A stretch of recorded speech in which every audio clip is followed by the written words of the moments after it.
In the contemporary chronicle of political discourse, the esteemed streamer Vaush, aligning his ideological compass with the inimitable Hassan Piker, has pronounced a need most exigent to supplant the incumbent, Joseph R. Biden, from the 2024 presidential fray. Release adrenochrome rather than the like tablet that instantly digests. It kicked in like, I don't know, 90 minutes too late.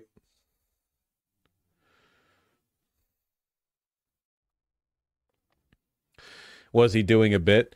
You guys are all falling victim to pessimism. Okay, the grand strategy is still coming together, all right? Biden just did all of this to set expectations for the second debate low.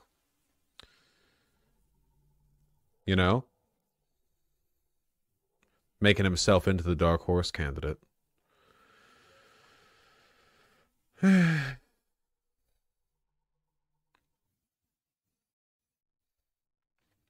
You're the chief pessimist? I mean, you say that, but I've been doing this for long enough to know that a significant portion of the people watching right now are, like, looking at the medicine cabinet, okay? I am not the chief pessimist.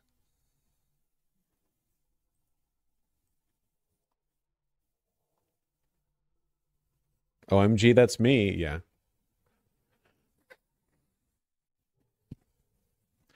Do you have any idea how much work I had to do to keep half of you people alive and off the hotline when Bernie dropped out of the primaries in 2020? That was a full-time job, man. That was a rough week. Yeah, this is worse. You realize that, right? In terms of political consequences, this is substantially worse. I need to go sign up for some phone banking. Yeah, it wouldn't be a bad time. Sorry. Emma Vigeland made a great argument. Of course she did. It's Emma.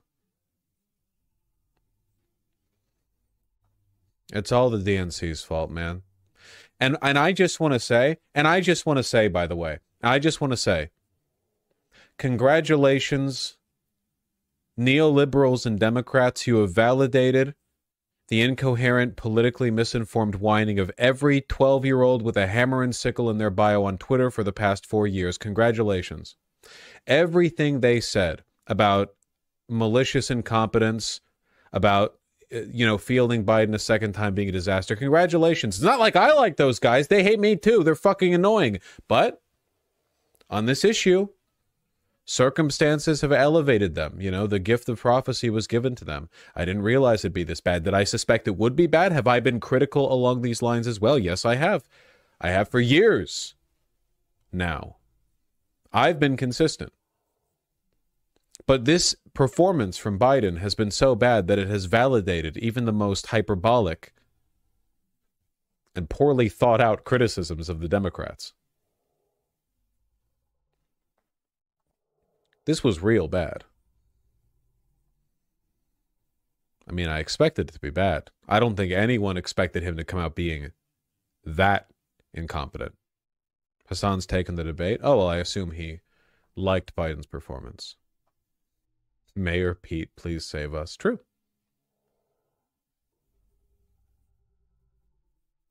It was the whole thing, too. I expected maybe like a gaffe, or 5 or 20. But from the word go, the first time Biden opened his mouth,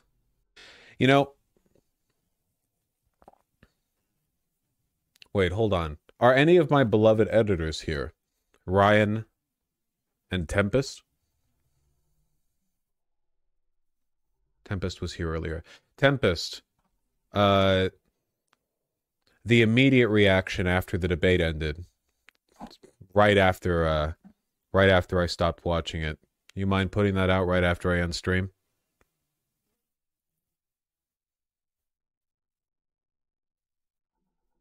What's a good title, folks? Worse than I could have imagined. And then in the thumbnail, it's like Biden loses, and it's like his ancient face, It's so Jover. No, I don't think we should do a meme title on this one. Like, maybe later. The DNC destroyed America? Well, that would be true. No. All right, folks, here's what I'm going to do. This cerebral confluence arises not from a whimsical dalliance but from a profound dissection of political praxis and the ramifications of Biden's debatable competence, or lack thereof, as vividly elucidated in a recent deliberation. At the fulcrum of their argumentation lies the lamentable specter of Biden's performance, which by all accounts has transmogrified into a tableau of consternation and disillusionment. The critique unfurls with a pungent indictment of Biden's ostensibly calculated stratagem to set the bar of expectations to an unprecedented nadir, a gambit that ostensibly has rendered him not a dark horse but rather a pale, spectral figure in the political arena. The consternation of the electorate, particularly those who congregate in the digital agora presided over by Vaush, is palpable. The exigency to keep the masses from succumbing to despondency, a Herculean task undertaken during the ebbs and flows of Bernie Sanders' campaign, now reemerges with augmented fervor as Biden's latest performance exacerbates political disaffection. Piker, a perspicacious commentator, has astutely identified the profundity of this political nadir. His dialectic is not merely a cacophony of hyperbolic declamations but a cogent analysis that even the most fervent detractors of his ideological stance cannot dismiss. The gift of foresight, an attribute begrudgingly acknowledged by adversaries, underscores the severity of Biden's perceived failings. In this maelstrom of political critique, the Democrats' strategic missteps are laid bare. The once potent criticisms, often relegated to the margins as hyperbolic, now find an airy validation in Biden's inefficacious debate performance. The discourse has metamorphosed from mere partisan bickering to a consensus that transcends ideological confines. The immediacy of the reaction from Vaush's cadre post-debate underscores the visceral disillusionment. The collective psyche of the viewership, oscillating between skepticism and outright dismay, encapsulates the prevailing sentiment. The need for a title befitting this nadir, devoid of meme-like triviality, speaks volumes of the gravity of the situation as perceived by Vaush and his digital assembly. The diatribe against the Democratic National Committee, DNC, is not merely an invective but a clarion call to acknowledge the dire consequences of political miscalculations. The perceived malicious incompetence in refielding Biden encapsulates a broader critique of strategic myopia that could ostensibly steer the nation towards an abyss. Vaush, in his characteristic dialectical flourish, transcends mere critique, invoking the specter of a political debacle that not only validates erstwhile criticisms but amplifies them to a crescendo of incontrovertible truth. The aftermath of the debate, with Biden's visage serving as a memento mori of political decay, crystallized the exigency of rethinking the 2024 ticket. Piker's alignment with this perspective, far from being a mere convergence of thought, signifies a synthesis of progressive discontent. The shared recognition of Biden's inadequacies, juxtaposed with the exigent need for a political recalibration, forms the nucleus of this dialectical synthesis.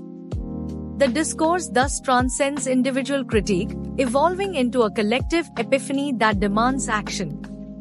The proposition to replace Biden, while radical in its immediacy, is grounded in a pragmatic assessment of political viability and the exigencies of electoral success.